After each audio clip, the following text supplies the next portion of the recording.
Hello and welcome साथियों, कैसे हैं? आशा करते हैं डियर सब लोग ठीक ही होंगे और आप लोग का स्टडी भी ठीक ठाक चल ही रहा होगा, है ना। चलिए फटाफट शुरू करते हैं बिना लेट करते हुए। आज का क्लास स्क्रीन पे देख पा रहे हैं, पढ़ाई शानदार और लाजवाब है ना। चलिए फटाफट देख लेते हैं आज का प्रश्न क्या कहता है। ये प्रश्न कह रहा है कि कक्षा 10 के 10 विद्यार्थियों में एक गणित की पहली प्रतियोगिता में भाग लिया। ठीक है सर। टोटल कक्षा में कितने विद्यार्थी है? 10 है। उनमें से लड़के और कुछ लड़कियां हैं। यदि लड़कियों की संख्या लड़कों की संख्या से साल अधिक हो तो प्रतियोगिता में भाग लिए लड़कों और लड़कियों की संख्या ज्ञात कीजिए।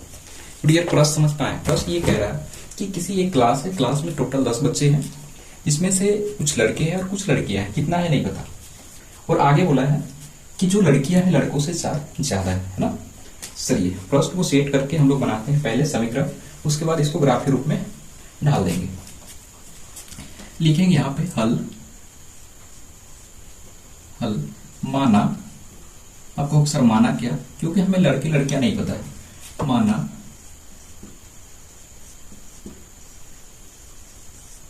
लड़कों की संख्या बराबर 1 से।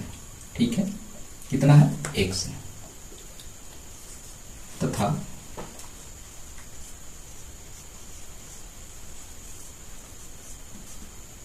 लड़कियों की जो संख्या है, लड़कियों की संख्या कितना है? y है। साफ नहीं दिख रहा होगा, थोड़ा सा बड़ा बना देते हैं। ठीक है, यानी कि माना लड़कों की संख्या 1 से और लड़कियों की संख्या y है ना। चलिए अब आगे हम लोग बढ़ते हैं प्रश्न अनुसार।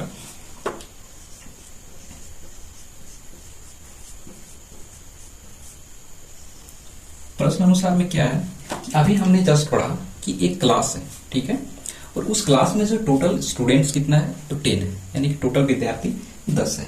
और उस 10 में से कुछ लड़के हैं और कुछ लड़कियां हैं, यानी कि लड़के यानी कि x प्लस में लड़कियां यानी कि y, टोटल कितना है? 10 है। इसको हम समीकरण 1 बना लेते हैं। फिर आगे जब हम लोग बढ़ेंगे, फिर आगे क्या लिखा है कि लड़के और लड़कियां मिला के टोटल तो 10 है। ठीक है सर, लेकिन अगला पॉइंट में आगे लिखा है कि जो लड़कियां हैं यानी कि लड़कियां यानी कि y है, वो लड़के से कितना? 4 अधिक है। राइट, ये समझ पा रहे हैं? ध्यान से देखिए, टोटल तो लड़के और लड़कियां मिला के 10 है, लेकिन लड़कियां जो है लड़के से 4 ज्यादा है ना। चलिए इसको थोड़ा सा समीकरण किस फॉर्म में अगर इसको सेट करेंगे तो क्या बनेगा? x प्लस में, इसको x प्लस में छोड़ देते हैं, इसको बराबर से अंदर लेकर आएंगे तो माइनस में आ जाएगा, और इसको बराबर से इधर साइड में जब इसको चेंज करेंगे तो x माइनस वाई बराबर क्या हो जाएगा? -4। ये हमारा हो गया समीकरण नंबर 2। सही है सर। तो हमने समीकरण 1 और समीकरण 2 बना लिया। तो क्या हमें यहां तक छोड़ देना है? नहीं, बिल्कुल नहीं। हमें अगला पॉइंट बोला है लड़की और लड़कियों की संख्या ज्ञात करके बताना है, लेकिन इससे पहले बोला है इसे ग्राफ के रूप में सेट करें। तो चलिए हम लोग फटाफट इसको ग्राफ के रूप में बनाते हैं। ये तो हमारा समीकरण में था।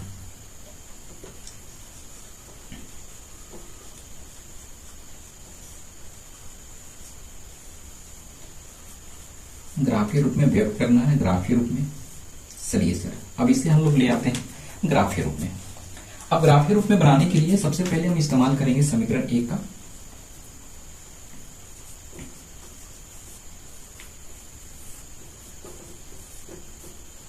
समीकरण 1 से अब डियर समीकरण 1 से समीकरण 1 क्या है? तो आप बोलेंगे समीकरण 1 है x प्लस वाई बराबर में 10 है। ये है। अब यहाँ पे थोड़ा जगह कम पड़ रहा था, इसलिए हम लोग यहाँ पे लेते हैं। अब क्या करेंगे, पहले हमने क्या आपको बताया था, या तो हम x को बाहर निकालेंगे या तो फिर y को बाहर निकालेंगे। ध्यान से समझेंगे, पहले x को बाहर निकालेंगे या तो फिर y को बाहर निकालेंगे। क्या मतलब? नहीं समझे ना। चलिए देखिए, जैसे हम लोग फॉर एग्जाम्पल x को बाहर निकालते हैं। x को बाहर निकालना यानी कि x को बराबर से राइट साइड में इसको, सॉरी लेफ्ट साइड में इसको रख देना। x बराबर हो गया। अब क्या है? 10 है यहाँ पे, बराबर से इधर है तो उधर ही है, माइनस प्लस में कोई चेंज नहीं होगा। ये प्लस में इधर आके क्या हो जाएगा? -y हो जाएगा। समझ पाए? x को बाहर निकालेंगे तो क्या हो गया? x बराबर 10 माइनस y। सही है सर, आगे बढ़ जाते हैं।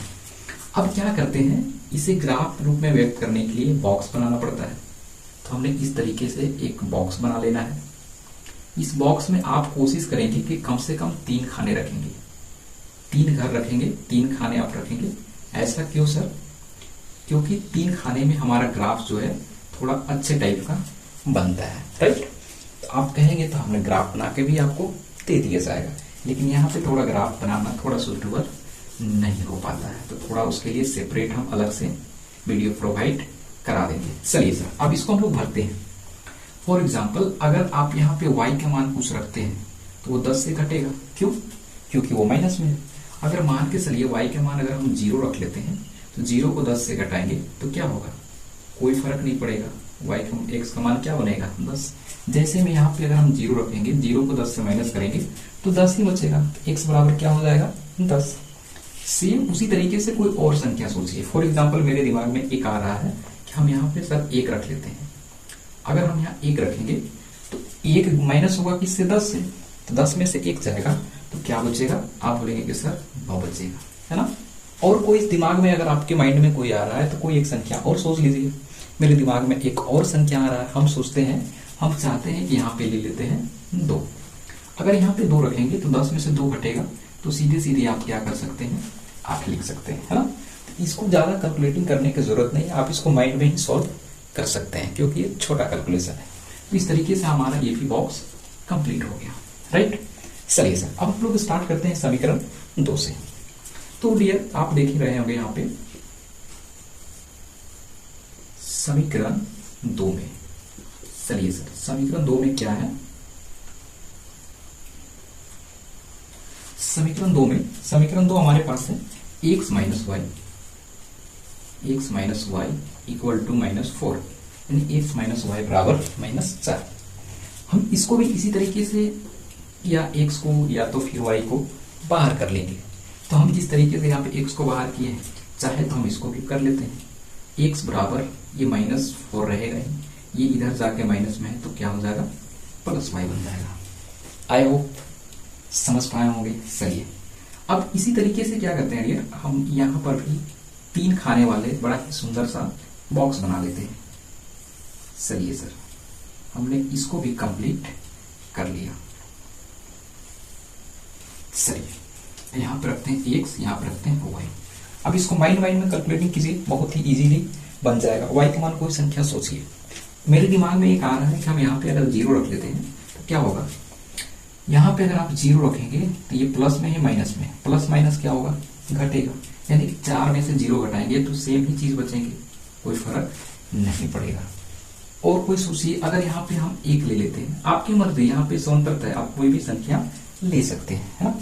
अगर यहाँ पे 1 लेंगे तो प्लस माइनस माइनस ही होता है, तो 1 इससे घटेगा तो क्या होगा? -3 बचेगा। चलिए सर, यहाँ पे अगर हम 2 ले लेते हैं तो क्या हो जाएगा? 2 लेंगे तो -2 बचेगा, है ना। तो इस तरीके से जो हमारा बॉक्स कंप्लीटली फुल हो जाता है, राइट। तो आशा करते हैं ये प्रश्न आपको बहुत ही अच्छे तरीके से समझ में आ गया होगा। अब बचा है इसका काम, अगला स्टेप ग्राफ खींचना। ग्राफ के माध्यम से ही हम लोग लड़के और लड़कियों का जो है संख्या बता पाएंगे, लेकिन ग्राफ को जो है इस बोर्ड में बनाना सुटेबल, कंफर्टेबल नहीं है। तो आप कहेंगे कि इसका ग्राफ चार्ट में अलग से बना के आपको दे दिया जाएगा, राइट। तो यहाँ तक देखने के लिए थैंक यू फॉर वॉचिंग। मिलते हैं कल नए कंटेंट के साथ में। धन्यवाद।